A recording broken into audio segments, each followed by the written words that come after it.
Dear ladies and gentlemen, welcome to this Business Continuity Management webinar organized by the Geneva Center for Security Policy, GCSP. Business Continuity Management, or abbreviated BCM, is a cornerstone of an integrated risk management process. BCM actions are a key success factor of critical infrastructure protection and country resilience, as well as company and organization resilience. My name is Benno Bühlmann. I'm the head of Integrated Risk Management and Civil Protection at GCSP.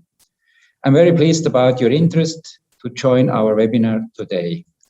Here you see our webinar program. After a short introduction from my part and from our moderator, we will explore together BCM case studies, good practice, examples, and lessons learned from our presenters with experience in public authorities, telecommunication, finance, and health insurance.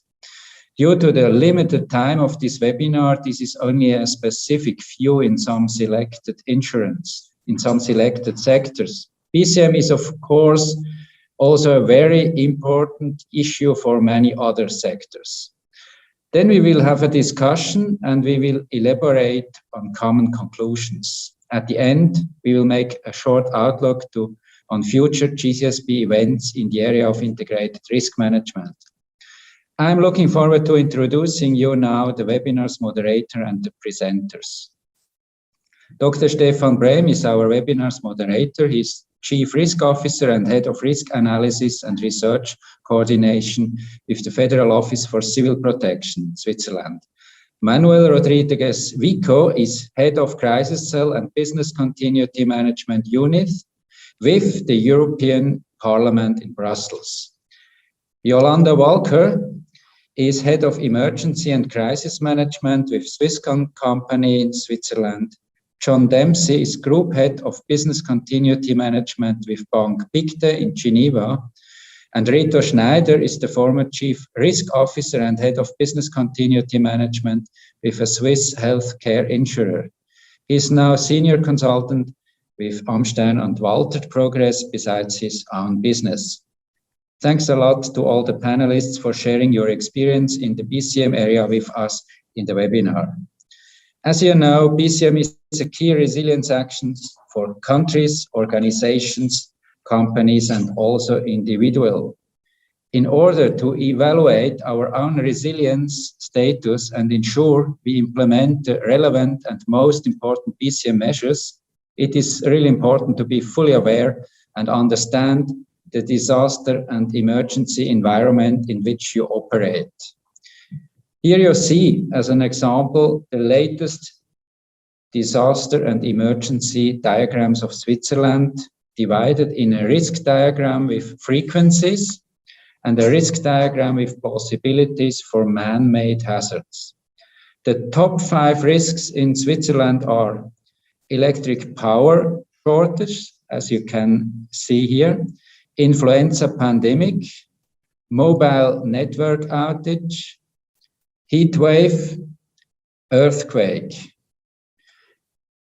The earthquake has a range of about 6.9, as we had it in Basel in 1356, the most severe earthquake in Europe north of the Alps.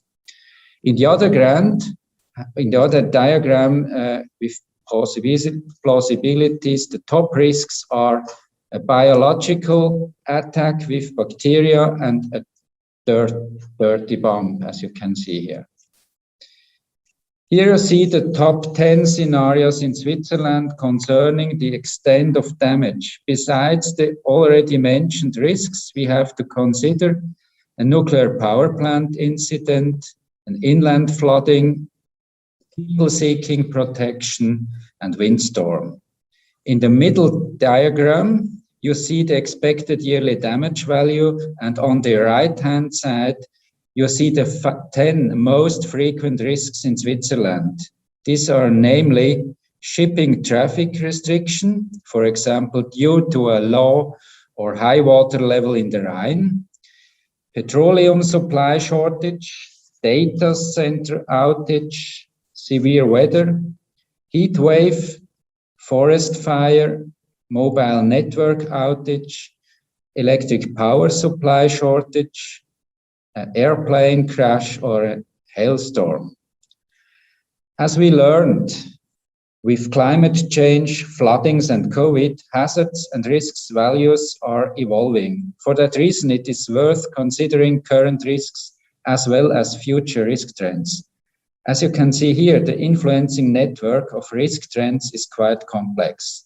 Let us select the following risk trends: climate change, urbanization, mobility, digitalization, geopolitical change.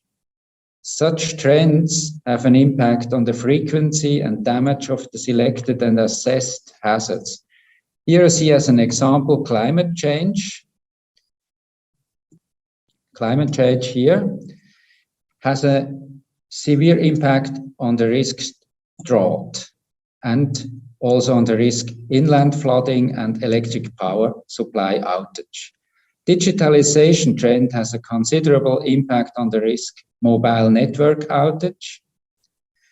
Digitalization and geopolitical change have an impact on the risk cyber attack. For further information, read the reports you can download under www.risk-ch.ch. The shown disasters and emergencies influenced by risk trends can cause a shutting down of a country's critical infrastructures or in a company or organization. BCM includes the resilience status examination as well as the shutting down process's preparedness. For that reason, I will like to pass the word to Stefan. He will show you the critical infrastructure protects context. Stefan, please.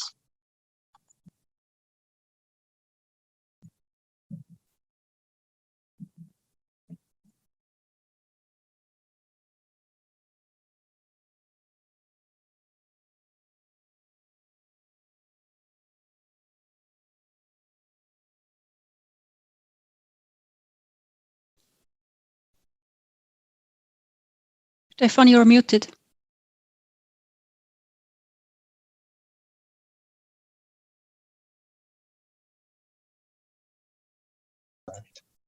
Okay, thank you very much, Stefan, for giving me the floor.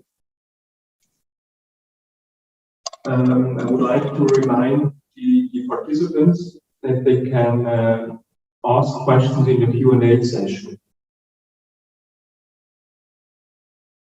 So, as mentioned by Benno Bühlmann,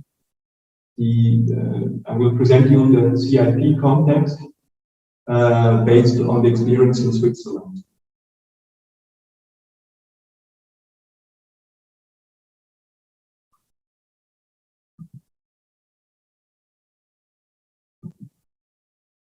The CIP context, as you can see, basically we have three pillars. That is, in the center we have the critical infrastructure sector. They're subdivided into 27 sectors, and you might imagine that in most of other countries you also see energy, health, ICT, transportation as one of the critical sectors.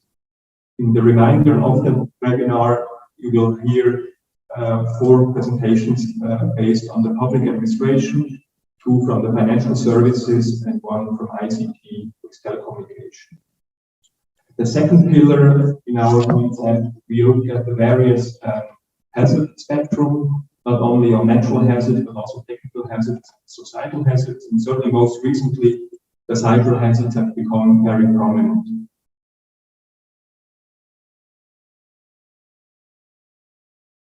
We have a hand here, Daniel.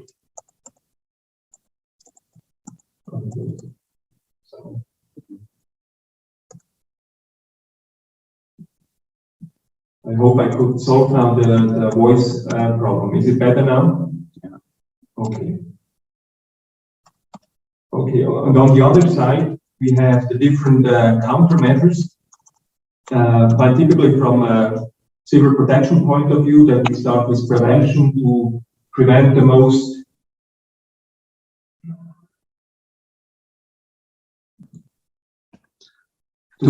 most pressing issues, but as you can see, the middle area, you see the main components of the BCM or to provide the continuity of the critical infrastructure approach. The two main goals are certainly to prevent the breakdowns of the different services and goods that are provided by the critical infrastructure. And in case anything breaks, and that's the main reason why we do business continuity management, also to reduce the damage and to provide the continuity of the services. The first CIP strategy in Switzerland was approved by the Federal Council in 2012, actually together with the strategy to protect Switzerland against cyber risks.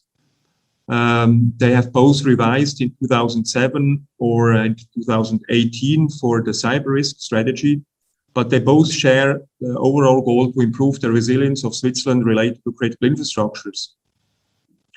The current strategy of CIP consists of 17 measures. I only select here a few of them, certainly that we are running different platforms, and I will talk about this a little bit later. And the other 3 points are certainly relevant also for our context, BCM. You need to know where the critical infrastructure actually lies in Switzerland, what are the conditions, whether it's possible to have redundant system, to have spare part, but also to have preparedness and intervention plans. Last but not least, we also do analytical and improving concepts about the resilience of critical infrastructures. And in that context, I would like to particularly highlight the guideline we have established together with critical infrastructure operators. And it has actually a two-way approach. One is from bottom up, from the operator, that we work together with the operators and the companies to identify the different critical processes, also analyze the risks to the infrastructure, but most importantly also what comes out of the risk related to the population and their livelihoods. On the other hand, we also use the guideline for subsector approach together with the different partners, both from the federal government, but also with the different industry associations and related agencies. The approach has quite simple steps, and it's also similar to what we see from a BCM context, that you also have to look at the system and the market conditions, that we define the critical supply and output that's provided. Certainly, we also have a landscape of the relevant actors and processes. That concludes the first part. Then with the vulnerability and analysis part is often done jointly together. And at the end, we also elaborate different measures to actually improve the resilience, always together with the relevant actors, because the Foreign Office, the Federal Office for Civil Protection doesn't have the mandate to actually mandate what the different actors can do, so it's a very collaborative approach.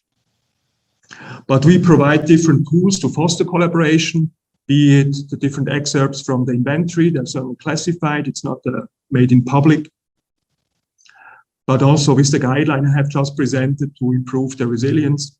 We have different platforms, both on the federal level, but also with the cantons and the CO operators on the national level. Different methodological support, whether it's the assessment, hazard catalog, also what was presented by Beno Bilma just before my introduction.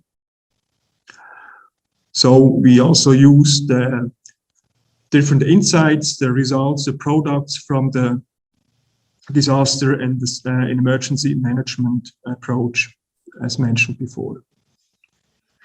So in a nutshell, and to conclude, there are different triggers that can lead to outages of critical infrastructure. So it's quite important not only look at the current hazards that are most prominent in the daily news, to have a broader perspective, and also to have them integrated and risk-based approach. What we also can say that a lot of them, if not all, are dependent on power supply and uninterrupted access to telecom networks. That's also the reason why I invited Yolanda Walker to this panel. And last but not least, emergency plans and also BCM are very essential to have a better idea how to tackle and overcome grave incidents. And since you're here in Geneva, the international place for collaboration, I think it's also important that we have this international exchange of expertise and experience, also to benchmark ourselves and to learn from experience from others. And with this, I would like to take a minute here and give the floor to Manuel Rodriguez for his presentation. Thank you, Stefan. Good afternoon to everyone. Let me first be sure that you can hear me all. Can any one of the participants? Okay, thank you. I will share my screen with you, the presentation. I prepared just 4 slides. I will try to improvise as long as we move with the slides. Tell me that you can see the slides now as well. So let me first start by thanking the Geneva Center for Security Policy for inviting me to this webinar.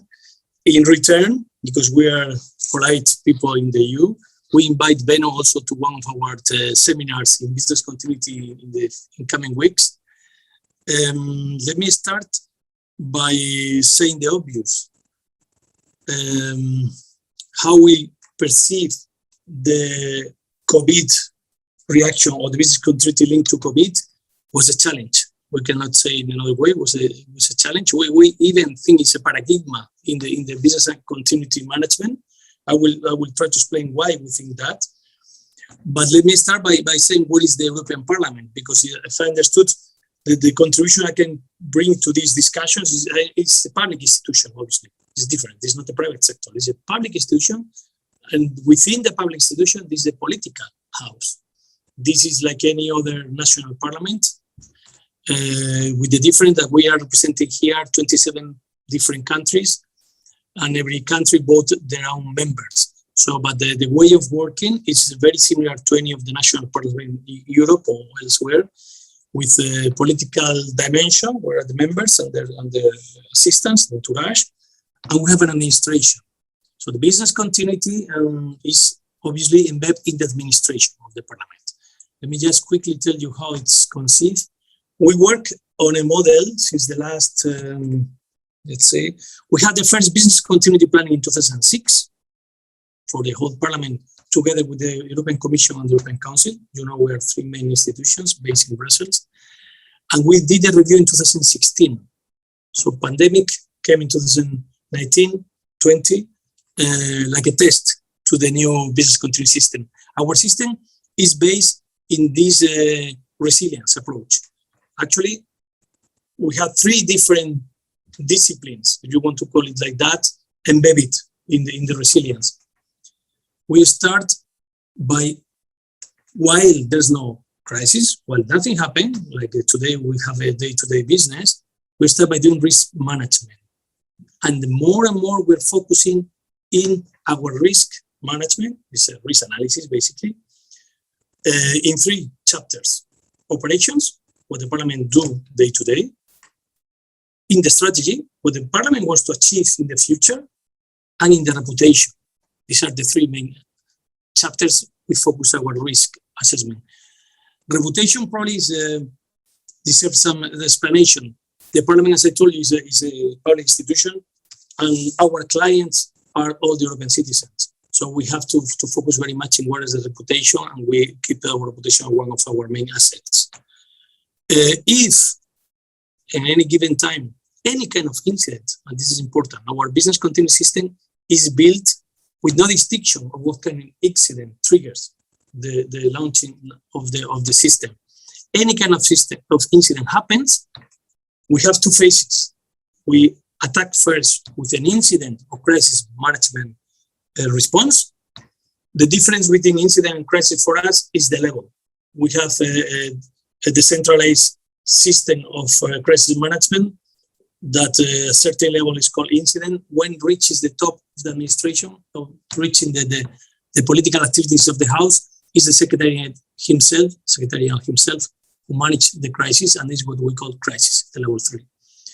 And as soon as the management of the incident is start to be controlled, at least managed, we start the business continuity. That is clearly is the preparedness to resume our activities. This system is, as you see, integrated. The three disciplines are a circle. We work together. Actually, they are all inside this same unit. The business continuity unit manages the three parts of the cycle. But it's decentralized because every department in the administration of the parliament has a business continuity plan. Everyone, the IT department, the infrastructure department, the political departments, everyone has this own business continuity plan, and we have the corporate business continuity plan for the whole administration. So it's decentralized and it's progressive, as I told you. It's 3 levels. We don't start from 0 to all. We have like a progressive system to define. Before passing what will happen with COVID, let me tell you what is a normal day before COVID in the parliament. The parliament, as any other national parliament, has basically 3-4 main core business. Legislate, approve the budget of the whole European Union, supervise the action of the Commission, sign the international agreements, and for all many aspects, we have 2 internal political bodies who are the one ruling the House. The Conference of Presidents, that is the president with the 7 presidents of political groups, and the Bureau of the Parliament, who is the president with the 14 vice presidents. These are the 2 organs, and this is important to know because the administration, we have these political bodies ruling our action, are the organs who give us our instructions. As I told you, 700 members, around 5,000 staff from political groups, 10,000 staff from the administration, and very important, more than 100,000 visitors per year. We have a budget for internal administration of 2 billion. We have the parliament is structured in 25 committees and 34 delegations. That means when the parliament travels abroad. And in a normal year, the parliament hosts around 1,200 events. Any kind, can be a public hearing, can be a special event for any other thing. What happened when COVID arrived? So just to make it very short, because I understood we have 10 minutes and I want to leave the thing for questions. As everyone else, the first was an uncertainty. Uncertainty that is the rule in all crisis management and in all business continuity aspects. So we didn't know much, but I must confess that Parliament, we were very lucky because we react quite quickly to the events. By pure chance, we had many staff who had been enjoying holidays in Italy, in the north of Italy, or in the Alps, in Switzerland. And suddenly we took the first measures to reduce the access of certain staff to the house. But the challenges, that is what you see on the left side of the screen here, is the challenges we were facing. And no anyone has a real clue what was going on. Where to gather the information? We looked first in the EU sources, but the EU sources were reporting to the WHO sources, and it was not quite easy to find, and everything was dispersed. And we found ourselves like we have members and staff anywhere in the world that we have to repatriate. So the first thing was managing the incident, trying to close the spread out of the risk. Just for taking note, our first crisis management team meeting was on the 23rd of February, when we took the first reactive measures. So we have, in March, the first business continuity-oriented reaction. What we do? We limited our activities. We limited all the parliamentary activities to these 4 core business that I mentioned to you before. And we started intensive campaign of communication between the members, between the staff. We spent like that, like 1 month, while the machinery was preparing the new rules, because this is one of the conclusions that I want to come to the end. The business continuity has not only improved or presented new options in technical aspects, also in ruling. We have changed the internal rules of the parliament. I will come to that later. So once it was put in place, from March 2020 to, let's say, today, we have been using this continuity mode. We have been using teleworking for the staff, remote participation to the plenary and to the committees for the members, and we have reduced the agendas of the members. To give you one example, obviously the Parliament, one of the core business is to approve the budget of the EU. When the EU decide to provide new financial support to member states for COVID, the Parliament has to meet to approve this budget. If they don't meet, there's no budget.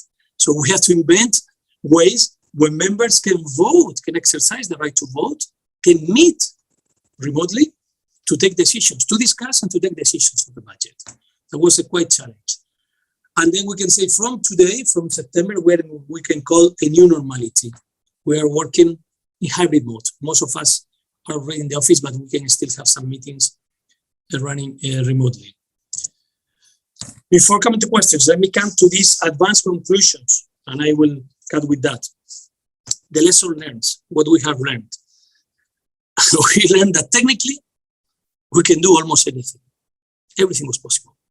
We never thought that the Parliament has two chambers, to be chamber for 750 members, one in Strasbourg in France, one in Brussels. Because of social distancing, we have to put members in two different chambers and work at the same time. It happened. It happened bearing in mind that we have to make interpretation to 22 languages during all the plenaries. So interpreters were working remotely. Interpreters in Brussels were doing interpretation from Strasbourg and reverse. We realized one important thing. The rules were very tight for this hybrid mode, for this remote mode. So the House has to change the internal rules. For instance, voting. Voting was also a presential voting in the chamber. We have to create a new electronic voting system and make it secure to the threats, as Stefan mentioned, cyber attacks, cyber things. So it was a challenge to combine new working methods with facing new threats. Apart of that, we can say that the three main lessons learned was this challenge to the compliance, to the internal rules of the House. So the internal rule was hampering advance and jumping in many technical aspects. So we consider this COVID-19 as an option. It was an opportunity to change many of the rules that we couldn't, or it was not changed before for political reasons. It was a need for a clear, straightforward and wide communication with members, with the staff. And it was a jump into a new connectivity for the work of the members of the Parliament in remote that was never happening. To give you one example, even when a member of the Parliament was in maternity leave, she has to come to the voting session to vote. Now all this new electronic voting is benefiting other aspects of the normal days in the Parliament. So I think I made the 10 minutes more or less, or even some more. So I will expect that all the participants can put any question to make still more things that I have in mind to share with all of you. And with no more hesitation, I pass the floor to Yolanda.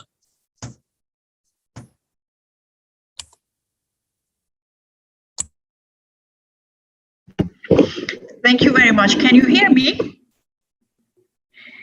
Thank you.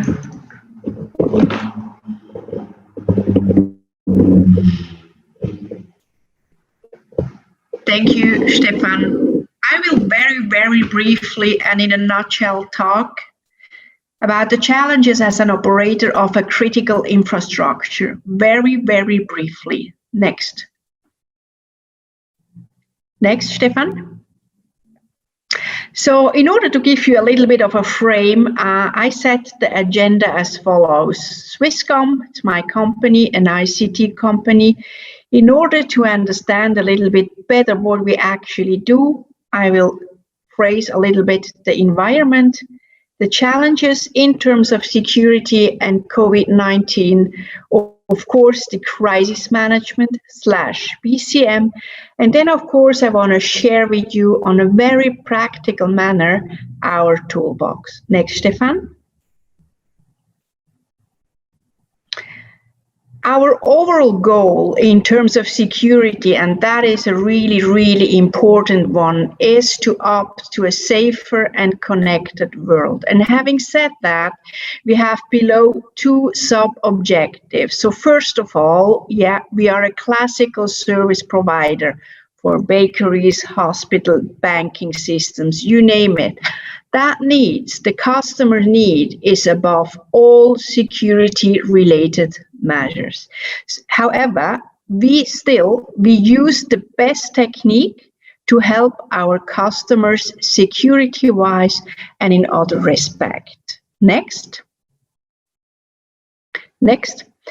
Our topics and trends are as follows. We are involved in ultra broadband, smart data, 5G, politics, employability.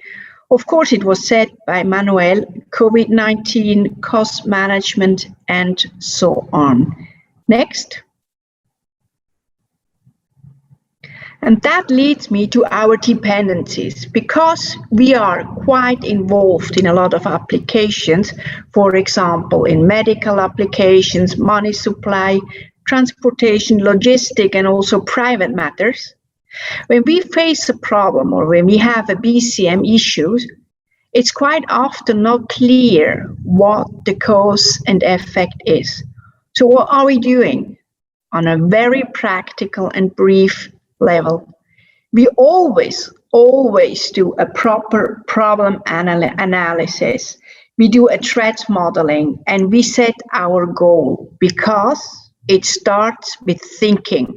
I do not like people running around like headless chicken. It's so uncool.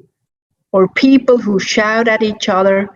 So the question is, what actually is going on? What is the root and what is the problem? And I recognize that a lot of people do not understand the difference between complex and complicated. Next one.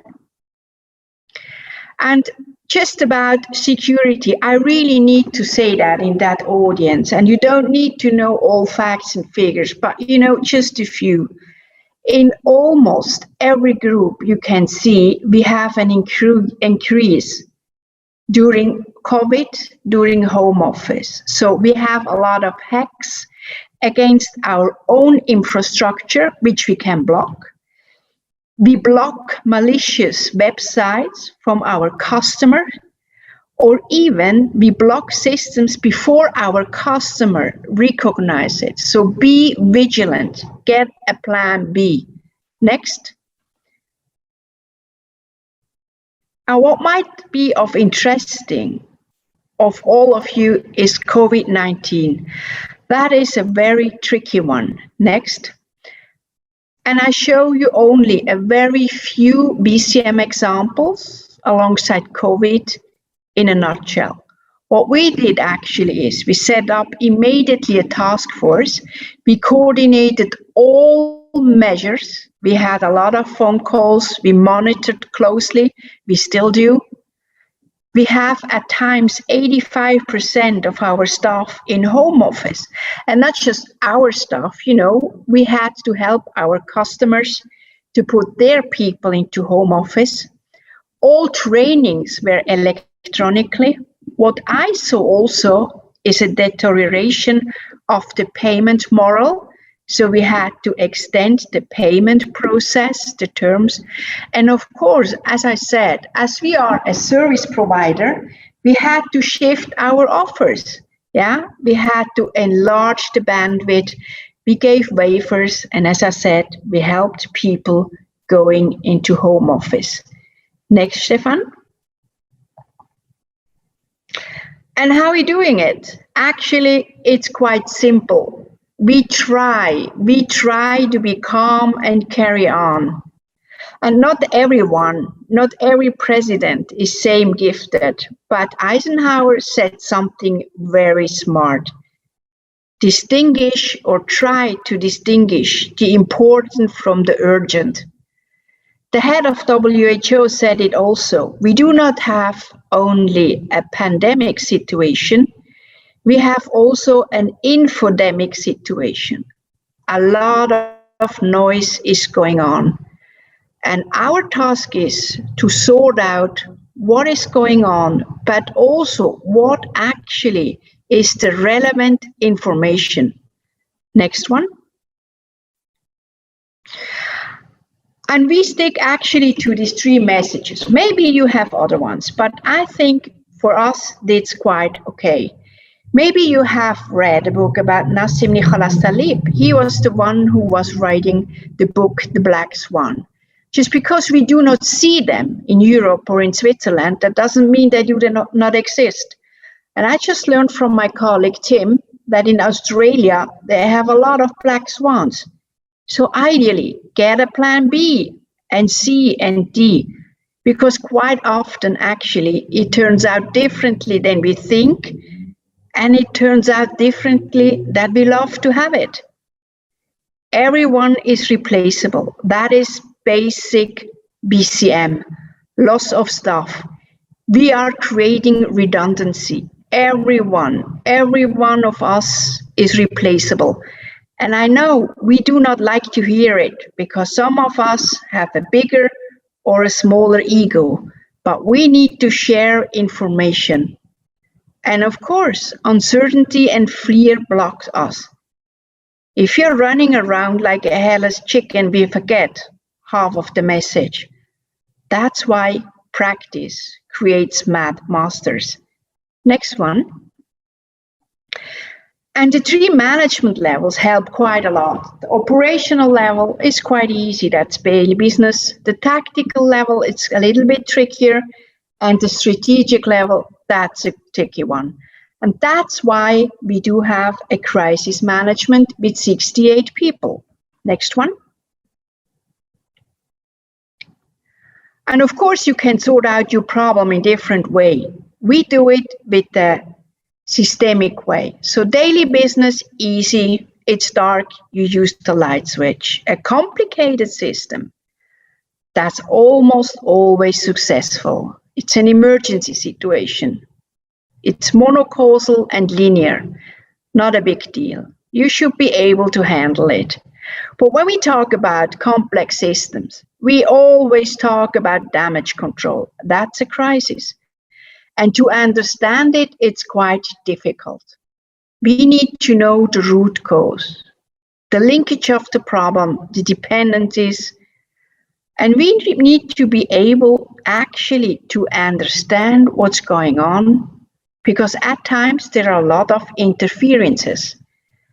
And to be modest helps also. Sometimes I just need to get help from a colleague. Next one. That's our escalation model with Swisscom. You see, we have 5 steps, and it helps when everyone knows exactly what he has to do in which time frame. We train quite a lot, at least 6 times a year, and the end of the year, we have a big exercise, including our board. Next one.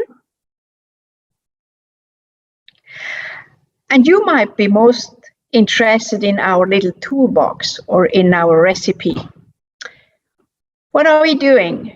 We have very clear roles and responsibility. The executive defines the strategic roles, yeah? He is the one who sets the guideline. The crisis manager does it. His chief of staff, that's only a good manager. And basically speaking, it's all about who does what by when.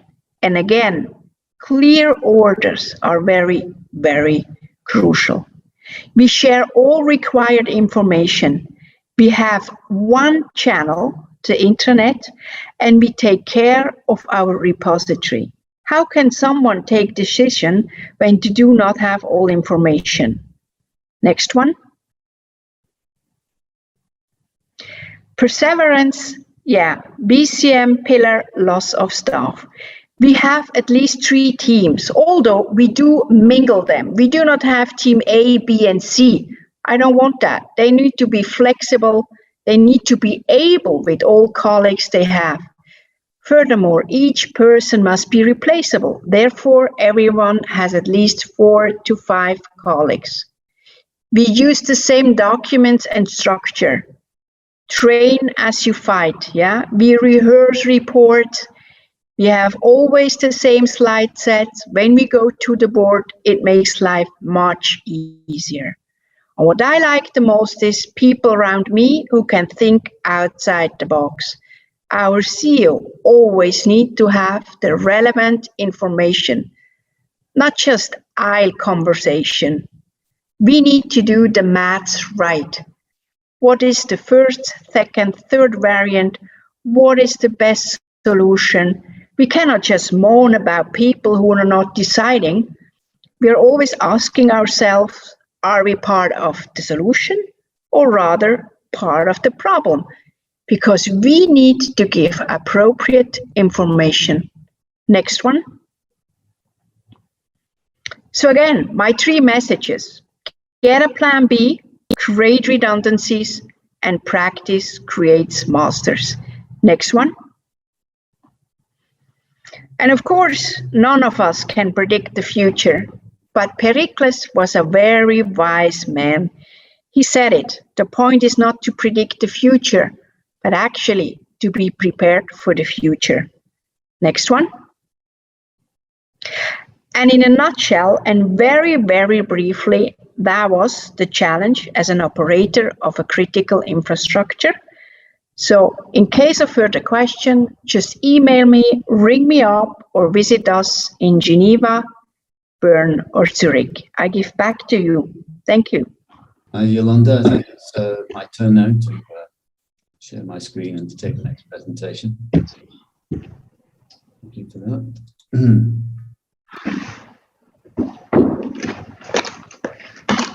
Hello, everybody. In the next 10 minutes or so, I'd like to take you over the general status of business continuity in the financial sector and the challenges ahead.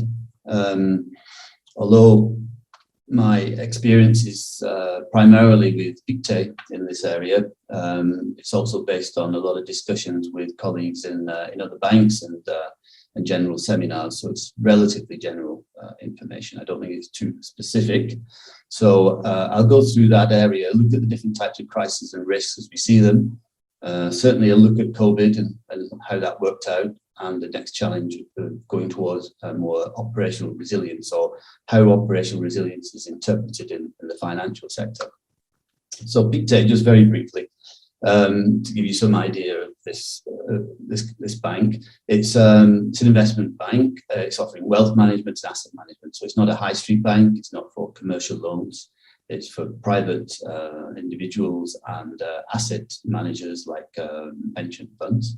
We're present in 30 different centres around the world and employ 5,500 employees. So we're in all the many major parts of Europe, Asia, Americas, and the Middle East. So let's have a look in the banking sector about business continuity, which is regulated. I think that's an important point. We don't have a choice on many of these aspects because it's really laid out by the regulation, but it's all very logical and it's aligned to even ISO standards, we could say as well. And I'd say the three basic blocks and scenarios that we're dealing with is either a disaster recovery plan, which is if we lose a data center and technical services or network, and the logistical side, which is to do with scenarios where we would lose access to offices or human crisis regarding staff.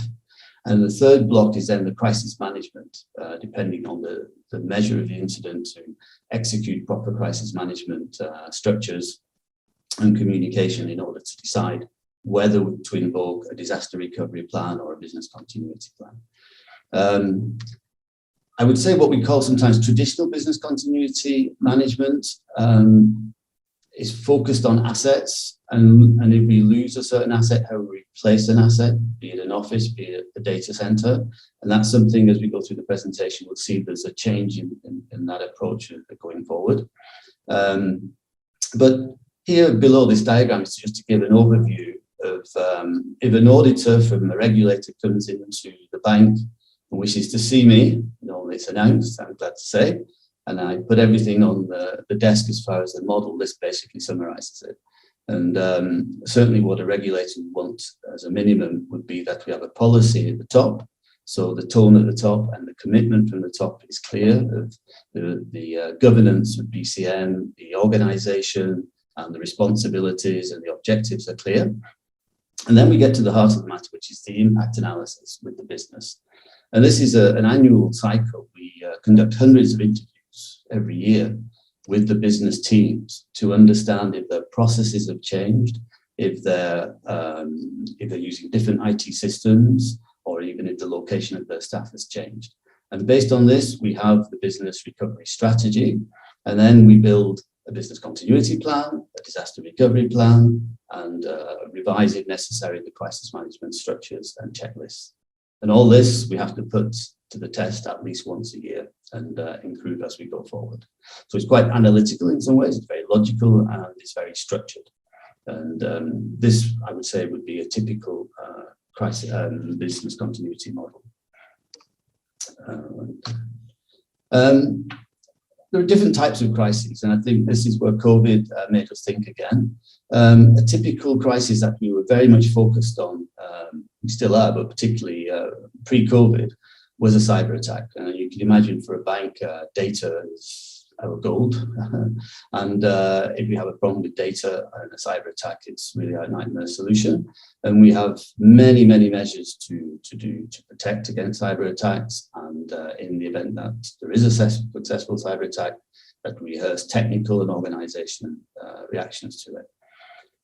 Well, COVID came along, and it wasn't that sort of focused event on a particular asset, I would say. It was worldwide, widespread, affecting all areas of the business, but at different times, at different levels.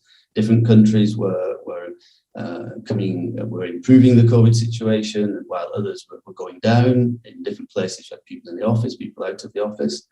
And it has been referred to in more than one seminar as a grey rhino, to contrast with Yolanda's black swan. Because the challenge, I suppose, with a grey rhino is, the question is, should we have seen it coming? Should we have seen this on the horizon coming our way? Because the black swan, many people say, well, it was unforeseen. We couldn't have done any better. And I think we did a good job of standing back and saying, okay, what worked well and what could be improved as we go forward. So we looked at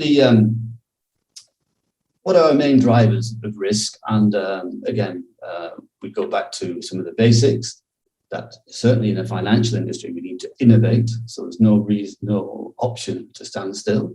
The skills that we need, the technical solutions that we require in fintech, and particularly focused on artificial intelligence, are getting very competitive. We still need to move forward in this area. Of course, work from home. We did have some of this before, quite limited, but with COVID, of course, this has increased a lot. And as was mentioned earlier, that's also a security risk. We've got an increasing complex IT landscape. Cyber attacks are going to continue to evolve. It's still one of the main risks. Regulators are demanding more from banks to ensure that they are resilient. And of course, there's customer expectations that everything works all the time. I think Swisscom have that as well. And if you look at the global risk horizon, this one from the World Economic Forum, we saw some earlier. I just wanted to put this up to say some of the scenarios or risks that we saw in the distance, a bit like the grey rhino. You say it's a long way away, it's quite small, it's not imminent. Well, COVID's the kind of wake-up call that actually, if it comes towards you, it gets pretty big, and you need to be ready for it. So let's just have a look at BCP during COVID. I would certainly say that it is a cornerstone of business protection. We had some aces. We had, because of BCP, what we could call traditional BCP, we had a ready-to-go crisis management organization with communications built in. We had continuity offices where we could improve the distancing between workers. We had work from home capability, which we had to scale up, but we had all this in place. And we practice. We do exercises every year. Areas of improvement. Well, I think that was expectations within the bank that once we'd established a minimum, we changed from making sure key staff were operational to all staff have to be operational. And we did have a very busy month or two at the beginning, equipping people to work from home, which was similar to not just banks, but most other companies, I think. One of the aspects, which we'll come back to later, was this business impact analysis. All these discussions we have with the business to understand the business. Sometimes, in some cases, was quite granular, and it didn't give us a very good overview, especially in such a complex situation where we had potential disruption across the whole company. And this was one point we looked at. And of course, external partners. Now, Pictet, we don't outsource core functions, but we were still surprised in some cases that we relied on external providers. So the next challenge is how we go forward. And a big part of the answer to this, we have determined, and the regulator has determined, and many other banks have determined, is to move to operational resilience. And it's not just to look at losing a major asset, it's to really dig deeper into the types of disruption and how this can be coped with in a better way. So I take a quote from the top from the Bank of England, just to say that this is a regulator view, so not my view or even another bank's view. Bank of England at the forefront of updating regulation, but many more countries are following that lead, certainly in Asia as well. And there's a certain key messages. One, that we have to assume that disruption will happen, and we have to do more than just replace an asset. We need to look at how we can better maintain important business services. And this has to come from the top. There has to be a commitment, and it has to be clear from the top down. And the two aspects of putting operational resilience in place is to, in the first case, to link the expertise. That operational resilience management isn't some sort of corner activity. It has to really link in to business continuity. And I would say under an umbrella of the total risk management function.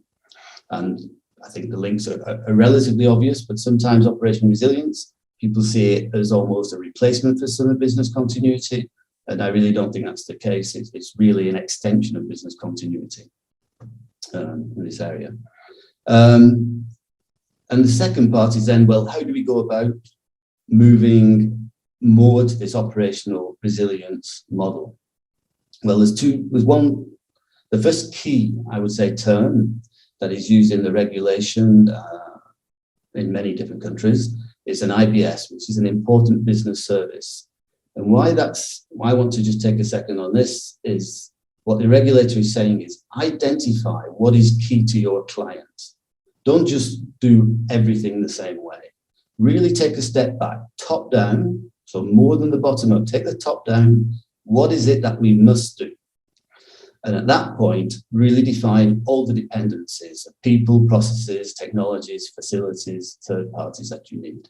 Now, if, like a bank, you already have team-level business impact analysis, it's not wasted. We must still continue to do that, but you have to join the dots and make sure you have an end-to-end from the moment a client asks for an action all the way through the chain, maybe across countries, maybe across legal entities, maybe with external providers, right the way through to the completion of that request.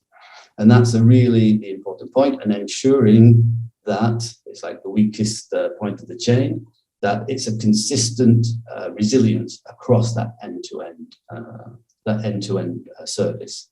So it's not that somewhere in the middle there's a vital system that nobody's really taken seriously, and because of that, the end-to-end does not work. Now, from our point of view, we're in good position. We're already going along this line. The second aspect, which is really a key point as far as operational resilience and finance is concerned, is that it's not enough to say, we lost a system, we lost an asset, we'll replace it. We need to talk about disruption. So it may not be, dare I say, the full earthquake where everything crumbles, but we've got to be a bit more agile, a bit more supple. So what the regulator is demanding is that for every important business service to the customer, in brackets, you define a tolerance limit. Is it that you could work at 50% capacity for 1 week or 2 weeks? What is the level where you could say, this is okay, this is enough, and we can maintain an adequate service to the client? So here we're going quite a lot deeper into how a process works and how we can have a workaround solution or a further mitigation of the risk. And the objective then is to say, once you've set these tolerance limits, that's what you test against. So it's not, we lost a data center, we'll fail over to another data center. We lost the office, we'll have people working from home. We're going to another level now. We're saying, what if there was disruption in this area? How would we do that as a workaround? How would we maintain a minimum level of service or an acceptable level for the bank? What is our risk appetite and what is our target? And that's really going to take that deeper level of understanding and analysis from the business. Just to say the clock is ticking, the regulation in the UK is for the first part of this to be done by March 22 and the whole shift by March 25. And they're given 3 years because they are expecting a very significant change in attitude. This move to a much deeper understanding of business. Just as a summary then, I would say that BCM is still definitely the cornerstone. It's vital on all types of crisis. From an organizational point of view, IT services are still vital and they need failover data centers. We need to have robust work from home solutions. All this is absolutely to be maintained.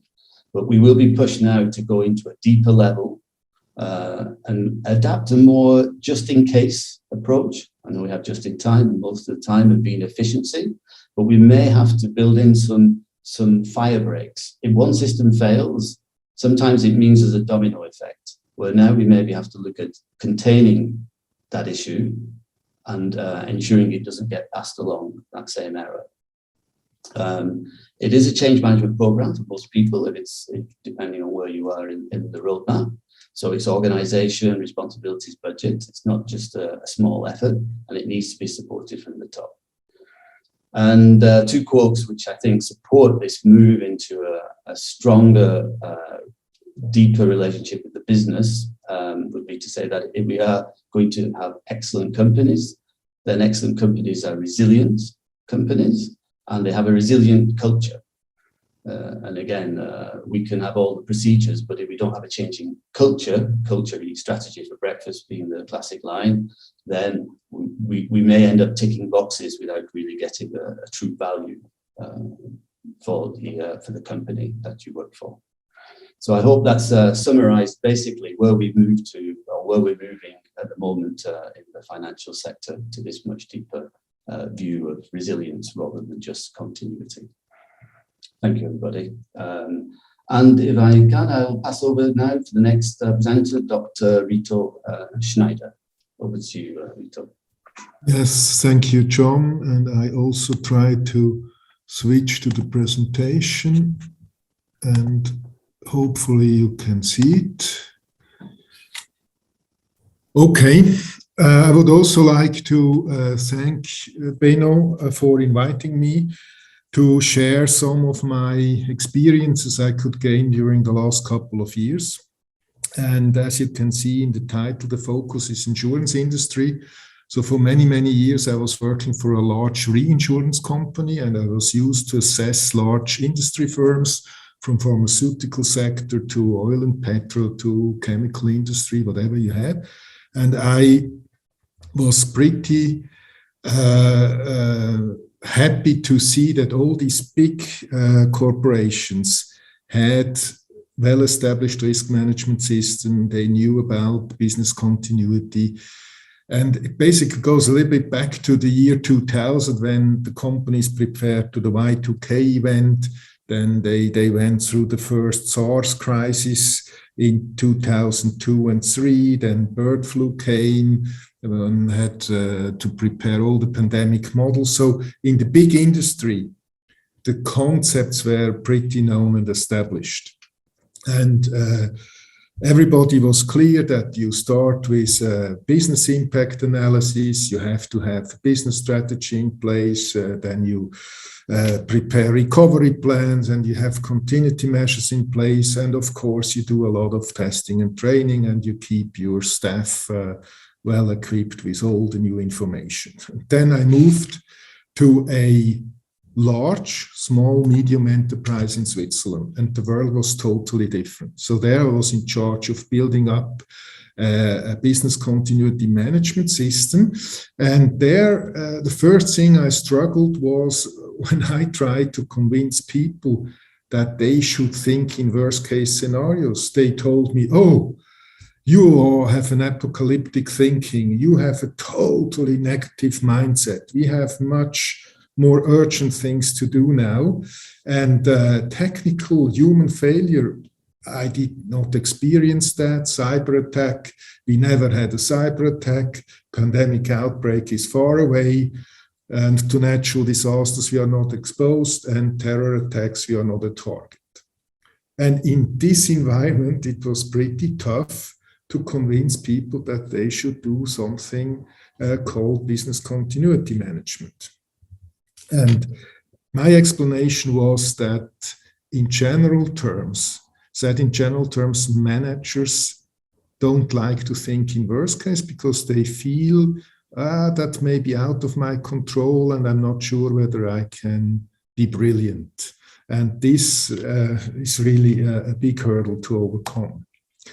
And then I try to explain people the difference between small hiccups, small little problems you can usually manage and control with the internal control systems by applying good practice in the process management.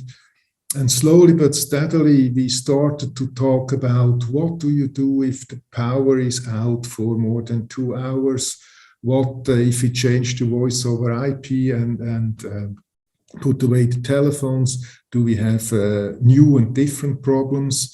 What if we send letters to the wrong address? This can be quite a problem for a health insurance company.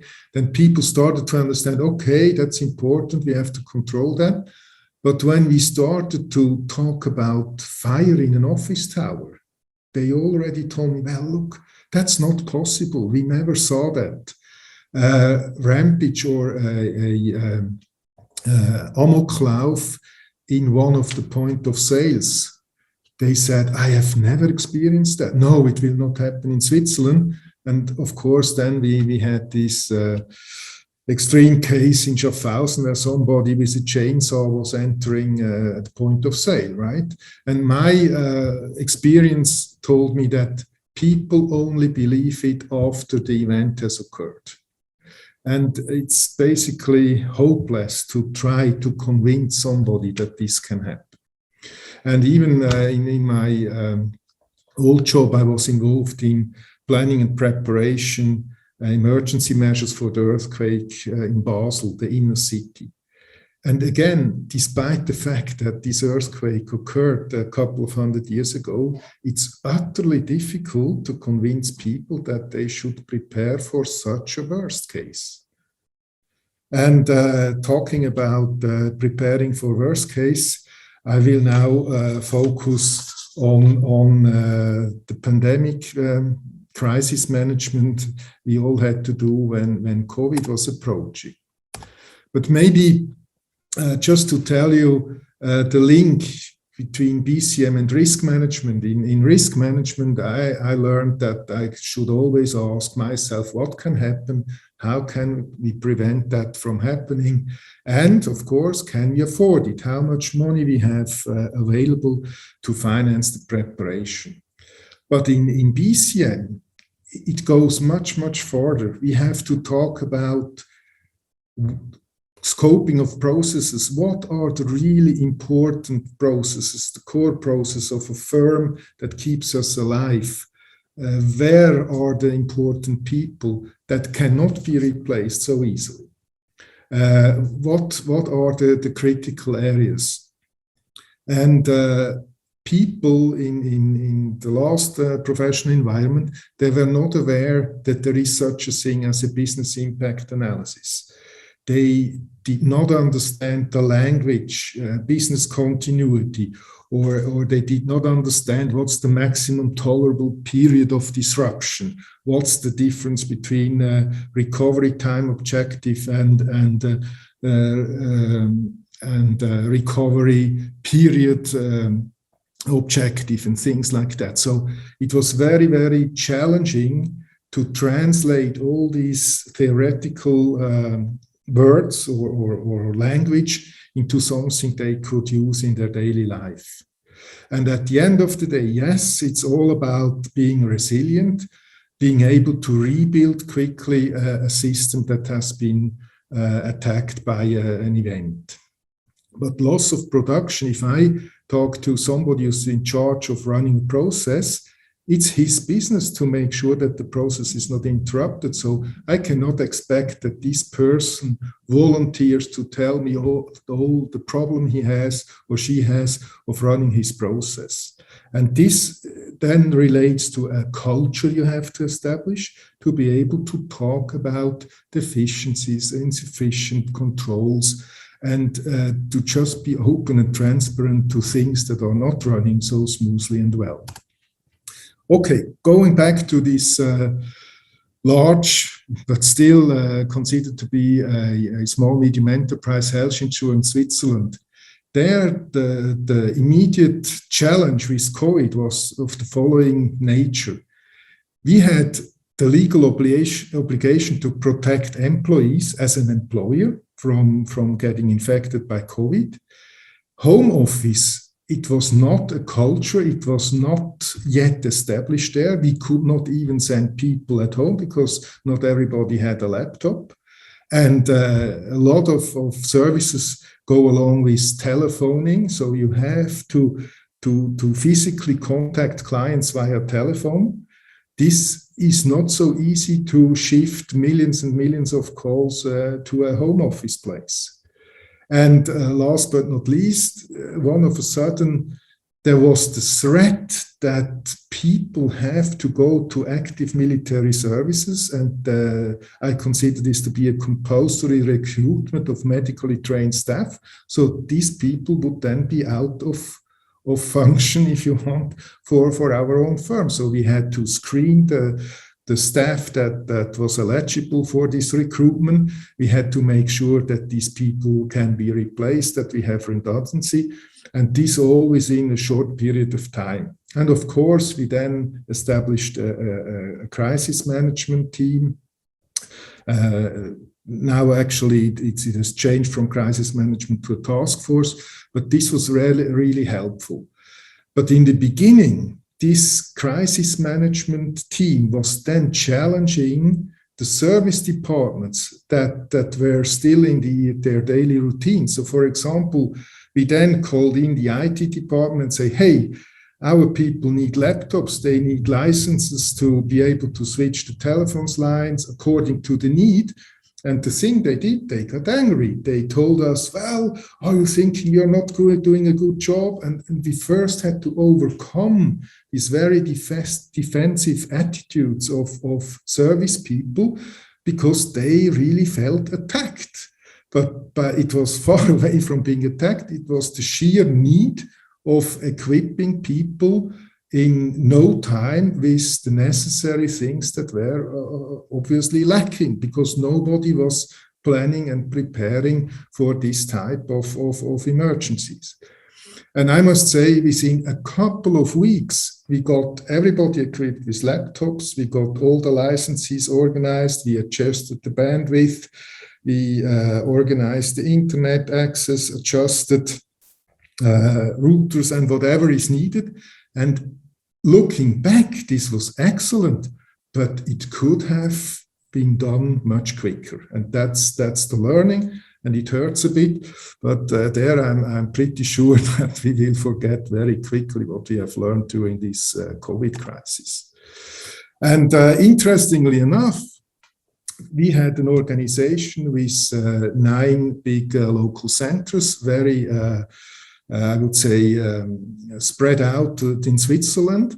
And everything considered BCM was focused on the product management center, the central unit, delivering all the services. But we had points of sales all over. And one of a sudden we realized that, hey, people are still walking into this point of sales, putting down piles of paper. Somebody has to bring this pile of papers to the central place where it's all digested, scanned, processed, and whatsoever. So we need the Swiss Post. So has the Swiss Post a pandemic emergency plan? And we started telephoning back and forth to find out what is Swiss Post able to deliver, because we desperately need this service. So it was out of our control, and also luckily it all came out very well. But the interesting thing was to think outside the box. In this case, it meant to think outside your own area of responsibility. And to sum it up, what is my key message of BCM in a large, small, medium enterprise in Switzerland? Try to convince top management that they accept a worst case scenario. It's not the question, how probable is this scenario? It's the rule of the game is, let's pretend it just has happened. What do we do now? And resilience is a very difficult theory, but in easy words, it's the ability to absorb and recover quickly. But to prepare for such an event, you have to have buffers, you have to have redundancies, maybe additional staff, and this has a price tag. This is not available for free. And years ago, we were talking about ROSI, the return on safety investments.